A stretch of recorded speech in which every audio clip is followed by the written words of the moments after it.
Today is the International Day of Peace with the theme Shaping Peace Together. It is a day devoted to strengthening the ideals of peace through observing 24 hours of non-violence and ceasefire.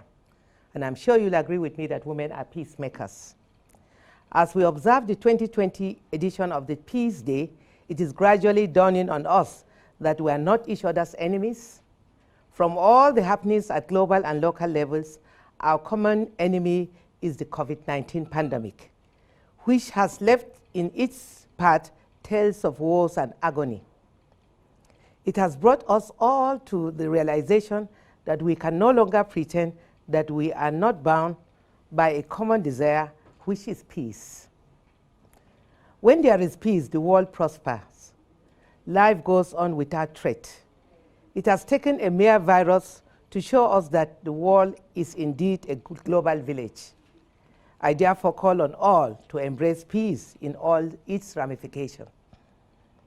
Let me thank the organizers of Dinidari Foundation and all other partners on this project for inviting me to deliver this keynote address at the Electoral and Constitutional Amendment Conference 2020.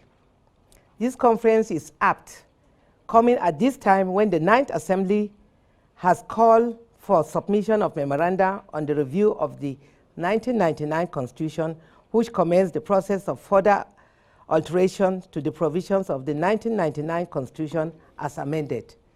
The Constitution of any country is the ground norm upon which all other laws are derived.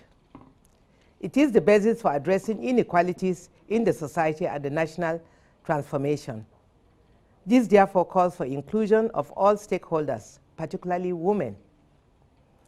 In the entire Constitution, making progress is eminent.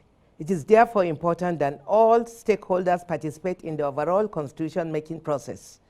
The rationale to ensure that no interest group is left out in defining our collective concerns towards putting in place the enabling parameters for achieving sustainable stability. Before now, the Nigerian Constitution was made and delivered as a gift to Nigerians with little or no representation of all interest groups in the process. The 1999 Constitution, which suffered the same fate, elicited a lot of criticisms from all quarters. From historic times till now, Nigerian women have played and continue to play vital roles in sustaining our communities, and they must be duly compensated. Constitutional provisions exist for federal character representation, while zoning of political positions and elective offices have become a norm of our participatory democracy. We believe that the time is ripe for this to be extended to women, who constitute over 50% of the population, as a way of ensuring that they are constitutionally guaranteed equal rights and access in the scheme of things in our dear country, Nigeria. Women's quest for electoral and constitutional amendment in Nigeria is not new.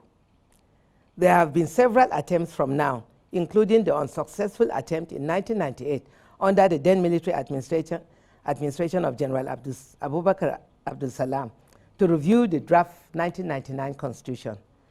There have also been attempts by the 5th Assembly, the 6th, 7th, and 8th National Assembly.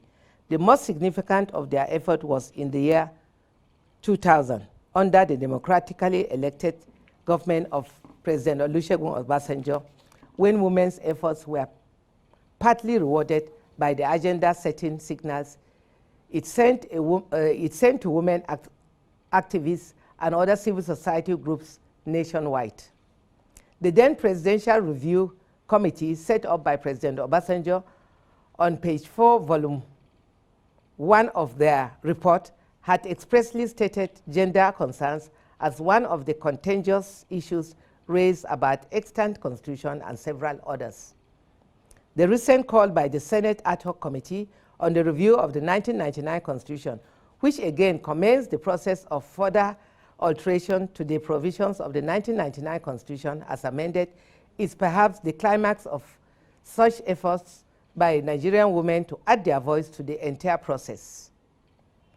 In response to the recent call, Nigerian women, young and old, women with disabilities, and representatives of professional women groups and the National Council of Women Societies have, under the aegis of my ministry, made their submissions, hoping that all the issues raised will be addressed.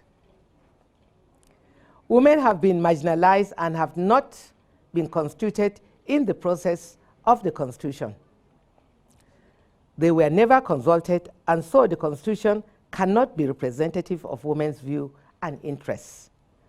We the people, as the opening phrase of the preamble is, of the 1999 Constitution, therefore does not include women. Women therefore rally themselves with all marginalized groups.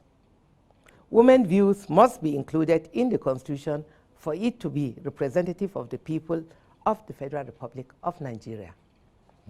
I must applaud the 9th National Assembly as the most gender-sensitive assembly for taking the bold step to consider gender equality for women and girls as the first item on the list as a panacea that will promote good governance and welfare of all persons in our country on the principles of freedom, equality, and justice.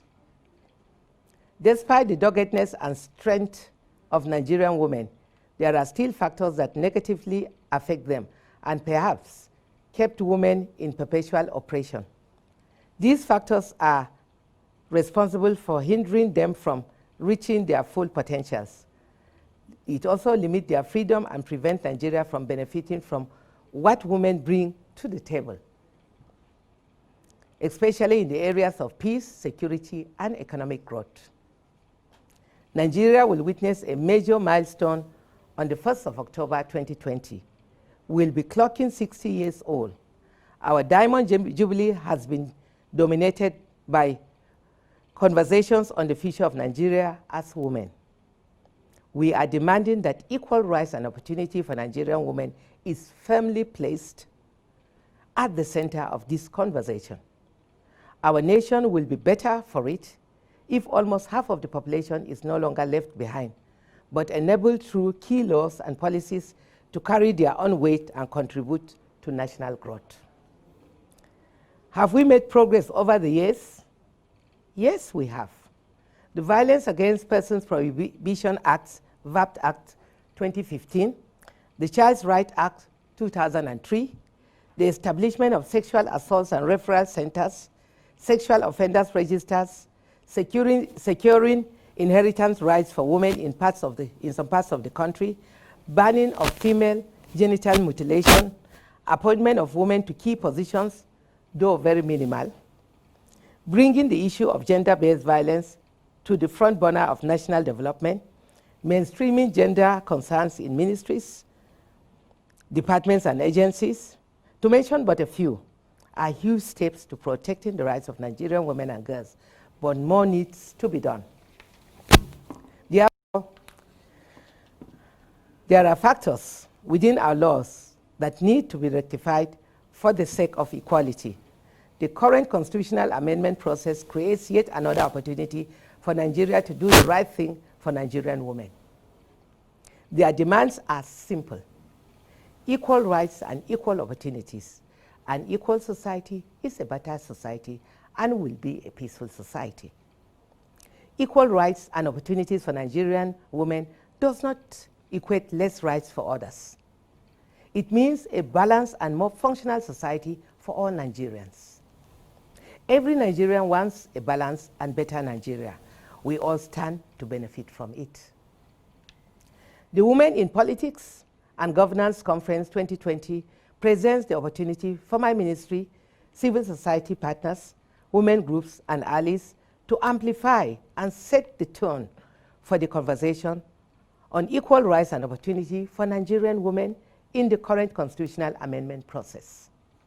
I therefore applaud our esteemed panelists, and I'm confident that this conversation will not end here, but will be a huge step in ensuring more Nigerians come on board for equal rights and opportunities for Nigerian women towards a better life for Nigerian women and a better Nigeria for all. I thank you all for listening.